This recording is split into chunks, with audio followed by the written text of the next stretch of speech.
Ассалаумағалейкум бауырлар, ассалаумағалейкум қазақ елі. Бұл ел тағдыры атты видео үндеудің екінші бөлімі. Жаңа бірінші бөлімде 5 минуттан асып кеткен соң көп түсіре алмадым, қысқа түсірдім. Енді достар, бауырлар, мен айтқым келгені, мысалы, қазір айтқанның ауы жаман, жылағанның көзі жаман заман болды ғой. Бұлай айтсаң, милиция қызметкерлер жоғары жаққа жібереді. Ойбай, мына жақта біреу сөйтіп жатыр, бүйтіп жатыр деп. Олар не істесең ол істе, ананы соттат, құрт, қолын қайыр, тық апарып дейді, мысалы да. Қазір айтуға да қорқатын заманда, бірақ бас кеспек болса да тіл кеспек жоқ деген сөз бар қазақта.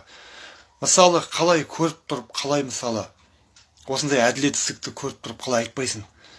Мысалы айтайын, жаңа өкіметтегілер жарияға жар салып, ойбай, біздің теңге мықты, әлемде дизайны мықты, 5 қорғаныс қабаты бар дейді.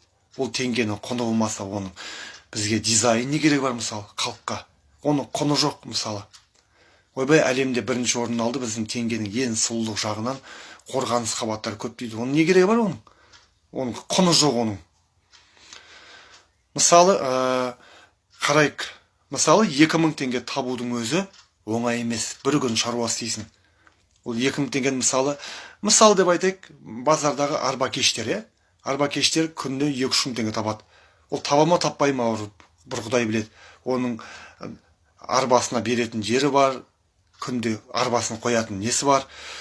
Одан қалса ол сияқты 100 арба кеш жүр да. 2000 теңге табады, бірақ 2000 теңге не алады ол?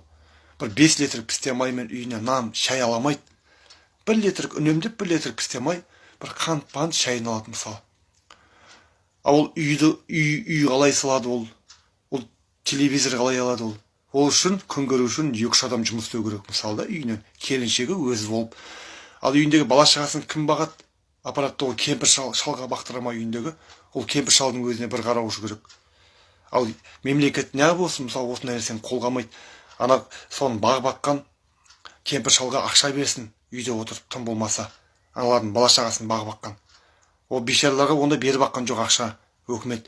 Одан кейін олар бала бақшаға берейін десе, береді, амал жоқ енді. Қу бала болған соң. Ол бала бақшаға бересін. Ол бала бақшаның да ақшасы бар.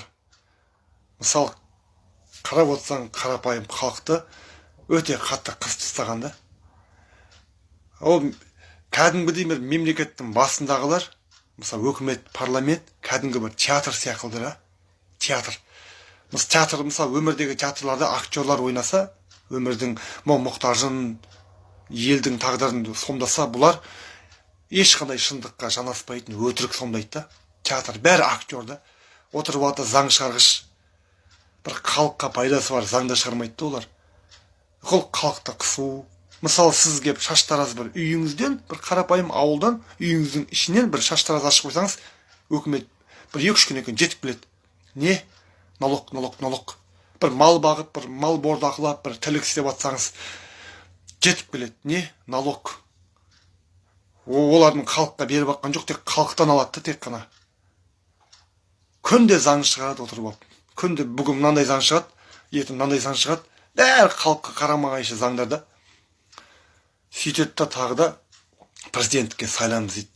Ол президенттікті өздері сайласады ертең. Сен бар дауыс бермесең де, мен дауыс бермесем де сайланады сол. Кім сайланады? Сол сайланады мысалы. Өздерінің жоспарлап қойған жоспарлар сайланады. Міне.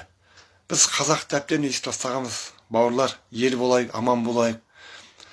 Юрист болмайық, милиция болмайық. Милиция болсақ, өз қазағыңды өлтіресің. Одан басқа амал жоқ. Саған бұйрық солай келеді. Жоғарыдан солай келеді. Полковник, генералдан сені өлтір қазақты деп. Болды. Не үшін көтеріліп аққанын, ол оған бәрібір өкіметке.